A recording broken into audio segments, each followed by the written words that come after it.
Greetings everyone, and Great here with another Age of Empires 4 replay. Spawn on the bottom left side as the Cyan Malians with OPA. Spawn on the top right side as the Magenta Chinese with Addpoke.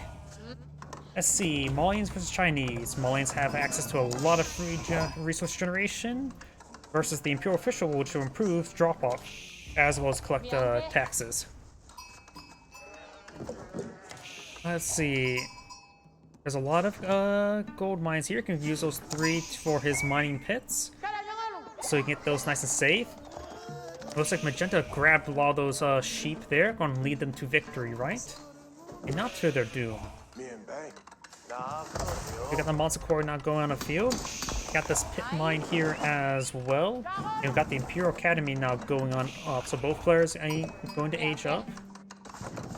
Likely we will see some warrior scouts deployed out nice and early to harass his opponent. His opponent could just deploy a spearman to counter them. And now I've got the next age. Let's see. Don't see any military production structures for Cyan just yet. And Magenta's now a Tang Dynasty. Arc and the Sun now being pulled on out.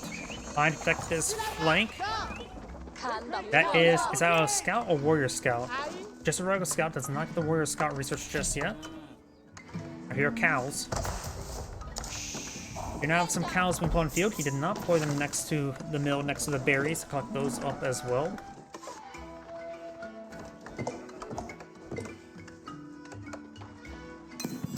Right now, this mining pit is providing 102 gold per minute, so it's equivalent to over to 2 villagers of gold per income. Very nice. And let's fast forward. Looks like those either side's relying for military. We've got a couple of dons up on field. Chinese are a bit adaptable. They can go for spearmen, Zinchnews, and horsemen. Zinchnews will be very useful against most of the Malian composition right now, or in javelin throwers. So maybe the Chinese player should eye for some Zinchnews. Consoles do have inherent melee armor, not pierce armor. You know, they have a giant shield, and that's the thing I probably want to change. The javelin, they should maybe just want to swap the model of the javelin thrower and the Donzo. The Donzo shields usually indicate melee armor, or not melee armor, pierce armor. While the javelin throwers don't have a shield, but they have incredibly high pierce armor.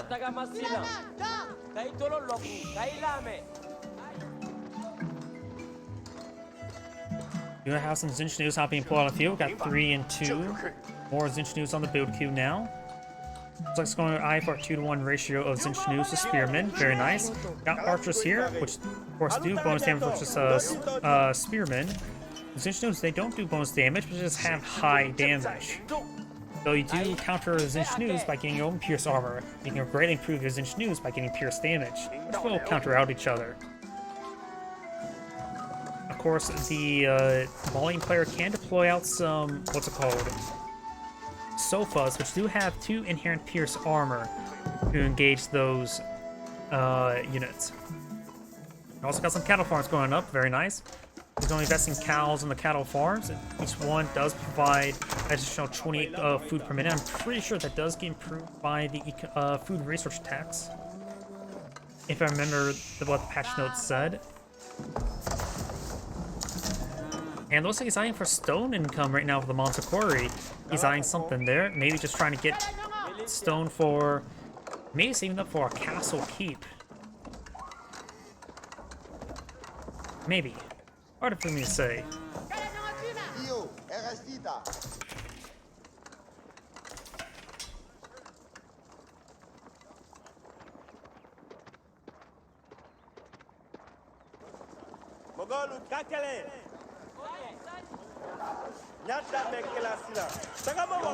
Let's see, got one of the Zinchnews spear throw. Very nice.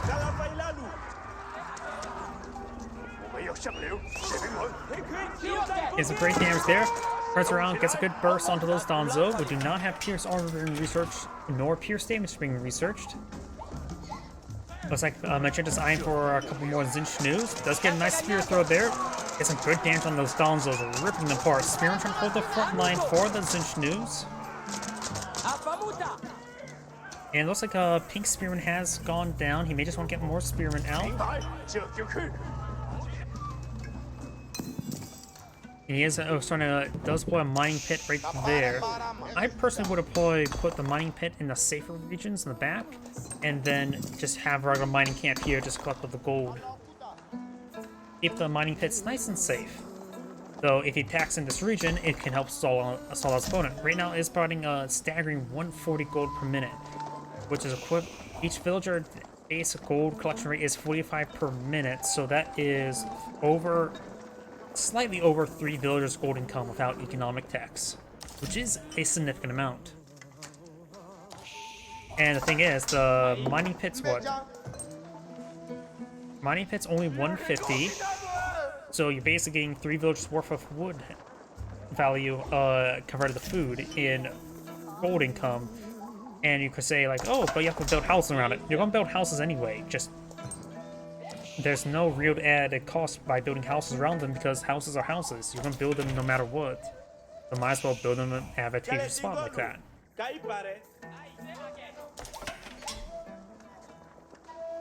And same to the mining camp. If you're going to start, if you want to mine from, you're going to have to blow it out anyways.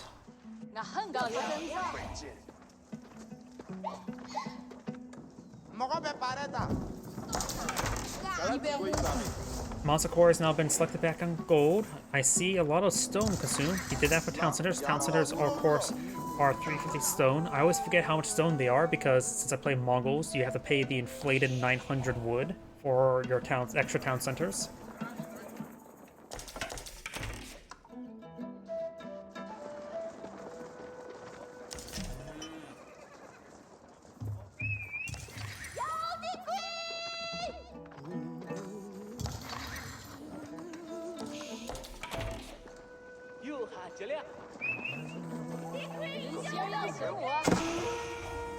Over here, now got this scout throwing some torches there, nothing too significant. Science on advance forward, does get some good spear throws onto this scout here. Of course, scouts do have health regen, but they're not really a combat unit, so having to take a bit of hits is not a huge issue. There's only one warrior. Actually, just a scout. He has not gotten warrior scout research. He is not eyeing for warrior scouts. It is relatively cheap. It's like 90 food, right? Doesn't even cost gold.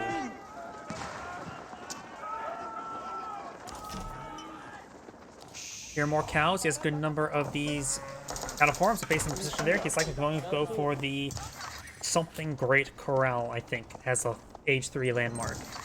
He does need quite a bit of gold still. Gold mine, so has plenty of gold right there. Maybe a good idea to collect from this gold pit first. This is more of a riskier location. Now Magenta's eyeing for some palisade walls. Science supply out a nice mixed force of archers, Donzo, and sofas. Reminds me of old joke, Sofa King. I wonder how many people will get that. Zoom News, however, a great item in this engagement. Sofas do not have any additional Pierce armor at the moment, and we've got Pierce armor now being used by Magenta. He has Pierce damage as well. Pierce armor on the way from Cyan now. But these Zinch News, they're going to be ripping apart everything until that Pierce armor comes up. And yet they'll still do great damage against everything, even against the Sofas since they have not a great amount of Pierce armor.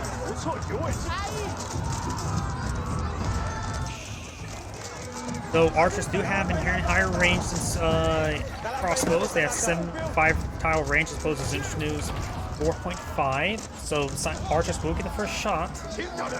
But as they're winding up and winding down, they will receive a volley from the Zinch News. So the space forward, there's of course a hand cannoneer of the town center, provides some good fire support for Magenta. And Magenta does actually withdraw his units into the town center to let it fight out for him. Town center does, of course, have inherently 7 damage. And now got the economic food economic tech along with the wood economic tech there. More farms out in the field. He has 8 cattle farms, which I think you only need 7, right? He may build an extra one, because this one may be too far away from the Great Corral that may get pulled up right there. After all, you can only get up to 20 cows, so 20 divided by 3 is 7. A little bit less than that, but still. And that's one thing I wish. Why can't it just be 21 cows so get all these cattle farms nice, even?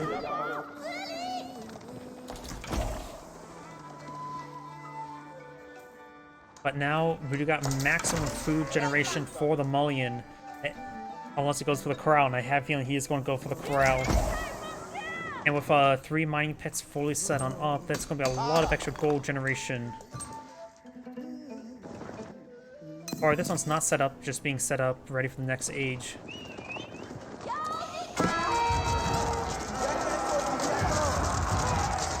Got a good number of engineers here for defense. I don't think Simon can break through. Sofas are a good item versus this force. Magenta right now just needs more spearmen. Does get inside the town center, but not enough space for everything. As is fighting away, does have 7 damage per arrow. Spearmen being picked on off. Sofa still being hit first. Oh, Zinchnews are having trouble targeting there, getting body blocked by the Sofas. Magenta's front line is going to be broken through. Got some more defensive Zinchnews here, and Town Center is now going to be ripping apart these archers. It's a great damage there, and Zinchnews does get some good damage from these archers as they fall back. Magenta has plenty of gold to age up. He needs to get these gold miners off of mining gold. He needs food. He has plenty of gold to age up and then some. So he needs to get those gold miners to stop working. Something I've been doing a bit more recently in my own playstyle. Once I get enough gold for a certain task, stop harvesting gold. And I also rely on trade a bit more since I'm playing blonde gold. But the not producing once I'm able to fully sustain my economy off of just trade with gold, I just won't even get gold miners. I tend to go with a separate out over the Kroltai because the separate out is a good backup plan if I lose all of my traders, or if I just fail to trade in the first place. Because the separate out plus 50% gold drop off is incredibly powerful. Grand for gnarly corral's not going on up.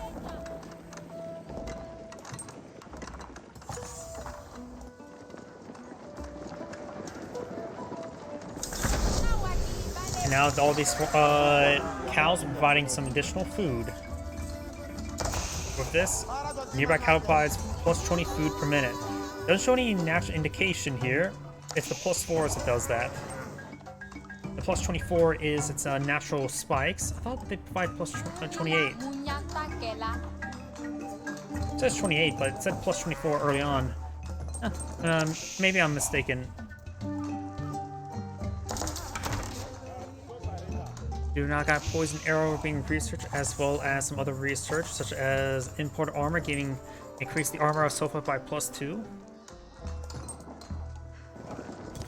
Which make them very, very resilient, especially for Zinchnews. Zinchnews will only ever do 1 damage for them against them, basically, for them point on. Poison arrows not being researched as well as more pierce armor. Since he's fighting against Zinchnews, he's going to overdo it on pierce armor, which is probably a good idea. Mining pit's now up and going. Archer's advance forward, getting some good damage there. Sofa's also advancing forward, trying to get some good damage on these forces. He does go and force him back. He does have a good defense position here.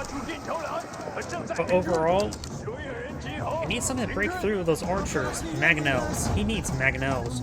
Speaking about siege weapons, now we do got some batter rams on the field.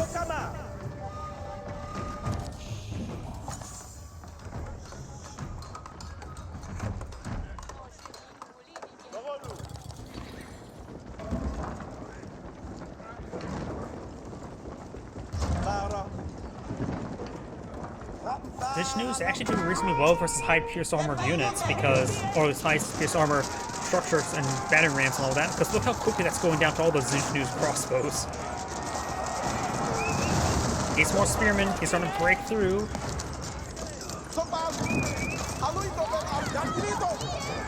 Got some more Zinchus advanced forward. That's the veteran Zinchus. They have right now 7 damage. The veteran Sofas have 7 pierce armor, so they only take 1 damage each per arrow from Zinchus. Having trouble with these Sofas. Hadn't really got enough counter the Sofa. He needs a nest of bees. Actually, not with the clock tower. He is one clock tower nest of bees. It's way over here, though. It's starting to get some graders up and going. Council now being battered down. I think it's going to be the end of the game. He's going to lose his primary town center. He has less villagers in his opponent, as well as he has less of the free resources. Right now, his economy is severely low. Does have another defensive line of palisade walls there to protect this wood line. Very nice.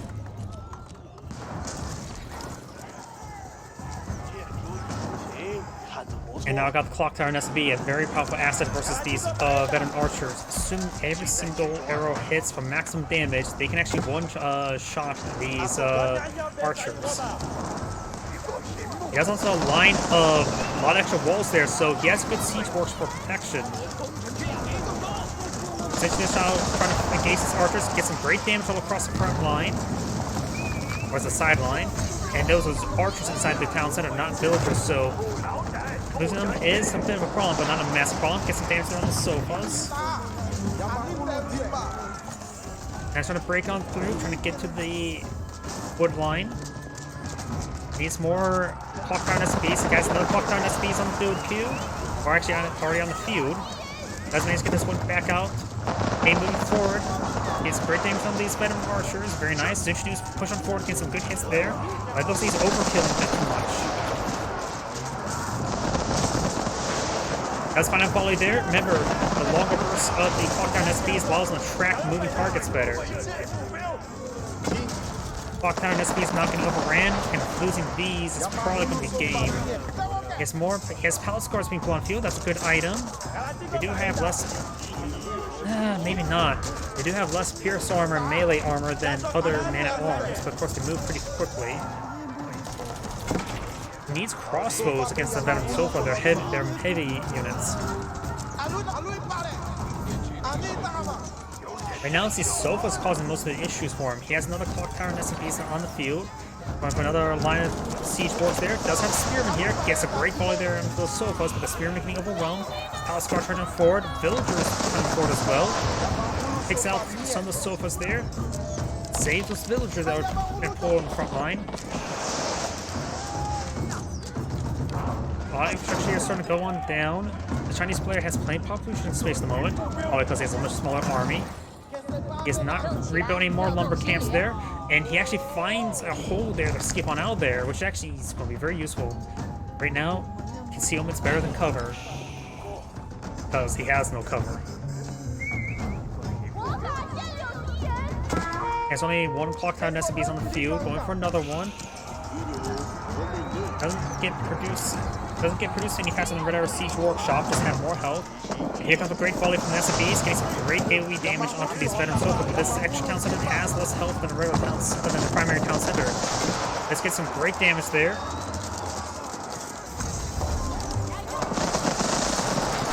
It's great damage there on the Sofas, but simply he just getting overwhelmed, unable to rebuild. Going for a Fortress of the Huntress? I'm not familiar with that one. Where's that being built? Oh, it's being built right there.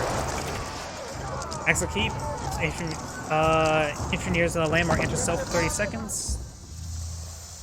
So it's a stealth landmark. Interesting. By the way, this is Android saying, think of watching and on to the next replay.